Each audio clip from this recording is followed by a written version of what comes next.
Hello everyone. आज का हमारा टॉपिक है पोस्टपार्टम हेमरेज। पार्टम मतलब डिलीवरी एंड पोस्ट मतलब आफ्टर। आफ्टर डिलीवरी जो ब्लीडिंग हो रही है and up to the stage of puerperium.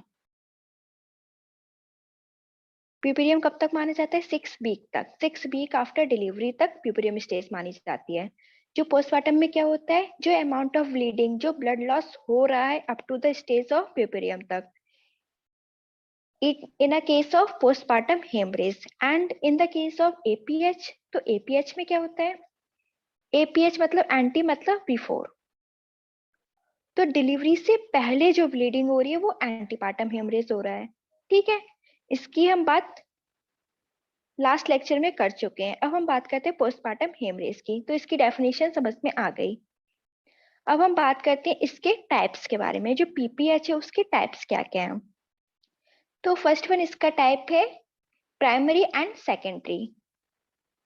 Primary की हम बात करते हैं, जो ब्लीडिंग होती है वो डिलीवरी के 24 आवर्स के अंदर ही अंदर हो जाती है। ठीक है, मतलब डिलीवरी के 24 आवर्स के विद इन ही ब्लीडिंग हो रही है तो वो प्राइमरी पोस्टपार्टम हेमरेज है। सेकेंडरी पोस्टपार्टम हेमरेज का क्राइटेरिया क्या है? बियॉन्ड 24 आवर्स, मतलब 24 आवर्स के बाद जो ब्लीडिंग हो रही है वो सेकेंडरी पोस्टपार्टम हेमरेज का क्राइटेरिया है।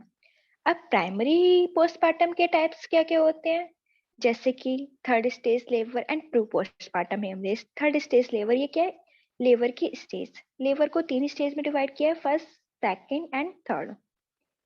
तो फर्स्ट स्टेज में क्या होता है? बेबी का डेवलपमेंट होता है। सेकंड स्टेज में क्या होता है? बेबी का बर्थ होता है। एंड थर्ड स्टेज में क्या होता है? प्लेसेंटा का एक्सपल्सन होता है। ठीक है, तो इस स्टेज में क्या होता है? प्लेसेंटा का एक्सपल्शन। लेकिन प्राइमरी थर्ड स्टेज लेबर में क्या होता है कंडीशन, कि अगर ब्लीडिंग एक्सपेल्शन ऑफ द प्लेसेंटा से पहले देखने को मिल रही है तो वो थर्ड स्टेज लेबर की कंडीशन हो जाते हैं। PPH में क्या देखने को मिलता है कि जो ब्लीडिंग हो रही है जैसे ही प्लेसेंटा एक्सपेल हो रहा है उसके साथ साथ हो रही है। तो ये जो कंडीशन होती है वो ट्रू पोस्टपार्टम हेमरेज की होता है। ठीक है, इसके कॉजेस क्या क्या हैं, चलो वो देख लेते हैं। तो कॉजेस इसके डिवाइड्स की गए हैं 4 टी में। First one is tone, second one is tissues, third one is trauma and fourth one is clotting. Tone की क्या मतलब है? मतलब मसल्स की टोन। जो यूट्रस की मसल्स की इसमें टोन की बात की गई है, वो उसकी पावर क्या होती है? मसल्स की खत्म हो जाती है। ठीक है, एटोनिसिटी आ जाती है। सेकेंड वन टिश्यूज, मतलब यूट्रस में कुछ प्लेसेंटा के पार्टिकल्स रह गए हैं। ठीक है, रिटेन्ड प्लेसेंटा की कंडीशन।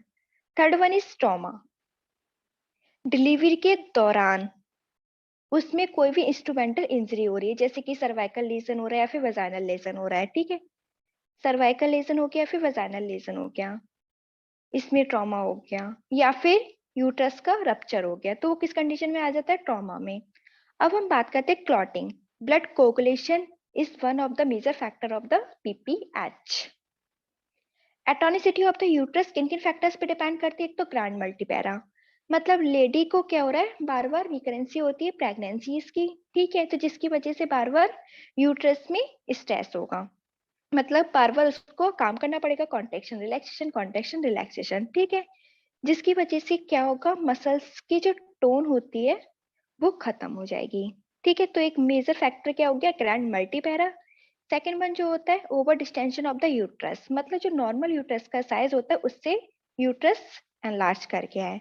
जब यूट्रस एनलार्ज कर गया तो कॉन्ट्रेक्शन और रिलैक्सेशन प्रॉपर तरीके से नहीं हो पाएंगे, जिसकी वजह से एटोनिसिटी आ जाएगी यूट्रस की। थर्ड वन होता है प्रोलॉन्ग्ड लेबर। अगर लेबर मोर देन 18 आवर्स के बाद हो रहा है तो ये कंडीशन किस में देखी जाती है? एटोनिसिटी ऑफ द यूट्रस में। यूट्रस का मालफॉर्मेशन हो गया, मतलब यूट्रस के फॉर्म ही नहीं हुआ है सही तरीके से, तो ये किस कंडीशन में आ जाती है? यूट्रस की एटोनिसिटी में। एंड बात करते हैं प्लेसेंटा। प्लेसेंटा की बात की गई थी, प्लेसेंटा एक्रीटा और प्लेसेंटा परकीटा। ये हम नेक्स्ट लेक्चर में बात करेंगे रिटेन प्लेसेंटा की टाइप्स के बारे में। ठीक है, ये कंडीशन देखने को मिल जाती है जो कि टॉनिसिटी ऑफ द यूट्रस को कॉज करते हैं। अब बात करते हैं यूट्राइन फाइब्रॉइड्स। फाइब्रॉइड्स में ज्यादा हो जाएंगे, मतलब यूट्रस में फाइब्रॉइड्स है तो कॉन्ट्रेक्शन रिलैक्सेशन के लिए जगह नहीं मिलेगी, स्पेस नहीं बचेगा, जिसकी वजह से एटोनिसिटी आ जाएगी यूट्रस में। या फिर ओबेसिटी का ये भी मेन कॉज हो सकता है, पीपीएच का। ठीक है। रिटेन टिश्यूज किस किस की वजह से होते हैं? कुछ प्लेसेंटा के पार्टिकल्स रह गए हैं, जैसे उस टाइम पीरियड्स में प्लेसेंटा एक्सपेल कर गया, 30 मिनट्स आफ्टर डिलीवरी अगर प्लेसेंटा एक्सपेल कर गया तो नॉर्मल है। ठीक है। अगर उसके बाद भी प्लेसेंटा के कुछ टिश्यूज यूट्रस के अंदर रह जा रहे हैं तो ये कंडीशन आ जाती है रिटेन्ड प्लेसेंटा के अंडर में। बात करते हैं, ये फ्लो चार्ट दे रखा है पीपीएच का। एक तो ब्लीडिंग का क्राइटेरिया क्या होता है? ब्लीडिंग लॉस हो रही है मतलब ब्लड लॉस हो रहा है। ठीक है। और जो ब्लड लॉस का अमाउंट कितना होता है? More than 500 ml।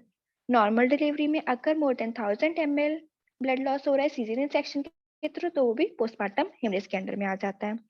4 कॉजेस की बात की गई थी, atonicity, trauma, remnant tissues, thrombin, जिसमें एटोनिसिटी जो होता है मेजर फैक्टर माना जाता है। 70% जो पोस्टमार्टम को कॉज करता है वो atonicity of the uterus he cause करता है, जिसमें हमने बात की थी over distension of the uterus, prolong labour, या फिर यूट्राइन का फैटिगनेस। ये कंडीशन हम बात कर चुके हैं। अब हम बात करते हैं उसके सिम्टम्स के बारे में। ब्लड लॉस हो रहा है तो मतलब मासिव ब्लड लॉस होगा, उसमें कुछ क्लॉट्स भी निकल सकते हैं, ब्लड के क्लॉट्स भी निकल सकते हैं। ठीक है। ब्लड लॉस होगा तो डिजीनेस आएगी, वीकनेस होगी। ठीक है। फैटिगनेस की कंडीशन आएगी, बार बार इंसान थकेगा। ये ब्लड प्रेशर कम हो जाएगा या फिर हार्ट रेट उसकी इंक्रीज कर जाएगी। स्वेलिंग, पेन हो जाएगा वजाइना में या फिर पेरिनियल एरिया में। ये कंडीशन जो सिम्टम्स देखने को मिल जाते हैं वो पोस्टमार्टम हेमरेज में देखने को मिलते हैं। ठीक है। हम बात करते हैं इसका मैनेजमेंट का। मैनेजमेंट कैसे करेंगे? तो ब्लड लॉस होगा, ब्लड लॉस होगा मतलब बॉडी में ब्लड की कमी होगी। जब ब्लड की कमी होगी मतलब एनीमिया होगा, तो हमें बाहर से ब्लड को चलाना पड़ेगा। ठीक है। ब्लड को चलाना पड़ेगा तो हम उसके ब्लड पल्स को मॉनिटर करेंगे, O2 को ऑक्सीजन का लेवल मॉनिटर करेंगे, ऑक्सीटोसिन का लेवल मॉनिटर करेंगे। ये सारे मैनेजमेंट के अंडर में आ जाता है। अब हम पीपीएच को आइडेंटिफिकेशन कर लिया हमने, तो उसके कॉज को भी आइडेंटिफाई करेंगे कि किस वजह से पीपीएच हो रहा है, तो उसके अकॉर्डिंग भी हम मैनेज कर सकते हैं। जैसे कि एटोनिसिटी हुई है तो हम मसाज कर सकते हैं, फिर कुछ मेडिकेशन अप्लाई कर सकते हैं। अगर ट्रॉमा हुआ है तो हम उस टिश्यूज को रिपेयर कर सकते हैं। ठीक। अगर टिश्यूज वहां पे रह गए प्लेसेंटा के तो हम उसको रिमूव कर सकते हैं वाई मैनुअली। थ्रोम्बिन, इसमें फैक्टर रेप्लिकेशन की कंडीशन आ सकती है।